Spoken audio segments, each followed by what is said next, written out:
अस्सलामुअलैकुम नाज़रीन, मैं हूँ आपकी मेज़बान अक्सर सलीम GNN ग्लोबल के साथ। जी नाज़रीन, जैसा कि आप देख सकते हैं कि हमारे दरमियान एक खूबसूरत नई हस्ती मौजूद है।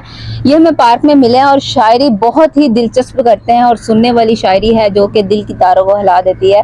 और अपने अपने दिलों को थाम के रखिएगा, हम इनकी शायरी सुनते हैं और इनका तारुफ भी आपसे करवाते हैं। अस्सलाम वालेकुम। वालेकुम अस्सलाम। क्या नाम है आपका? नदीम अब्बास। नदीम अब्बास। कहाँ से हैं? जिला उकाड़ा से। जिला उकाड़ा, लाहौर की लेना है। काम करना है। अच्छा, की काम करते हो? मैं हेयर कटिंग का काम करता। अच्छा, हेयर कटिंग का काम करते हो ते एक मतलब ਇਹਨਾਂ ਦੇ ਵਾਲ ਕੱਟਣੇ ਹੁੰਦੇ ਕਿੰਨੇ ਪੈਸੇ ਲਓਗੇ?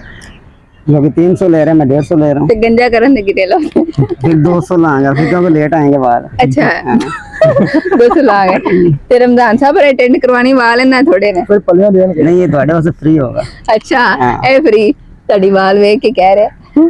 ਅੱਛਾ, ਸਭ ਤੋਂ ਪਹਿਲੇ ਤਾਂ ਤੁਸੀਂ ਮੈਨੂੰ ਆਪਣੀ ਸ਼ਾਇਰੀ ਸੁਣਾਓ, ਠੀਕ ਹੈ? आंदा कि इश्क इश्क ना करया कर दे के इश्क दे कारे, ये इश्क ने कईयां दे घर पुੱਟੇ, कईयां दे घर साड़े।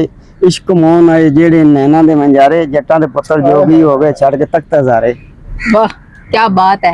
जट्टां दे पुੱਤ, जट मेरे पासे खलोता है तां ताड़ियां बजा रहा है, ਇਹਨੂੰ ਦਿਲ ਤੇ ਨਹੀਂ ਲੈਣਾ। आंदा कि ਅਸੀਂ ਲੱਭਦੇ ਲੱਭਦੇ ਬੇਲੀ ਰੁੱਲ ਗਏ, ਨਸਲੀ ਸੰਗਤ ਦਾ ਨਗ ਮਿਲਿਆ ਤੇ ਕੋਈ ਘਟਿਆ ਸੋਚ ਸੁਚੇਂਦੇ ਨਾ ਭਰਮ ਦਾ ਪਲ ਮਿਲਿਆ ਤੇ ਫੁੱਲ ਸਮਝ ਕੇ ਜਿਹਨੂੰ ਐਸਾ ਹੱਥ ਲਾਇਆ ਉਹ ਬਣ ਗਏ ਜ਼ੁਲਮ ਦੀ ਅੱਗ ਮਿਲਿਆ। ਦੁੱਖ ਕੇ ਨਦੀਮ ਦੇ ਵੰਨੇ ਨਾ ਕਿਸੇ ਜਿਹੜਾ ਮਿਲਿਆ ਉਹ ਠੱਗ ਮਿਲਿਆ।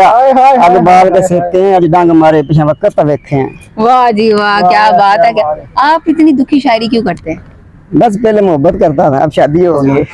मोहब्बत से शादी? नहीं, मोहब्बत से नहीं हुई। तो मोहब्बत से शादी क्यों नहीं हुई? वो उसकी मामा ने आगे कर दी, तो उसका जो मामू का बेटा था वो बाहर काम करता था, अच्छा, तो उसने कहा तो उससे कर ले। मोहब्बत में पैसा होना जरूरी है। पैसा होना जरूरी है। जिसके पास पैसा है उसको किसी और की मोहब्बत मिल जाती है। उसको और क्या ख्याल है? हाँ ऐसा ही है। तो मोहब्बत करनी चाहिए कि नहीं? बस जितना कुआरा होना की मोहब्बत है, जो तो शादीशुदा हो जाए तो नहीं होती मोहब्बत। अच्छा, वो तो बस पैसा जेब में तो हर कोई है, हम्म, ये नहीं इतना ही है। मोहब्बत भूल गए? मोहब्बत बोल गया हूँ। अच्छा।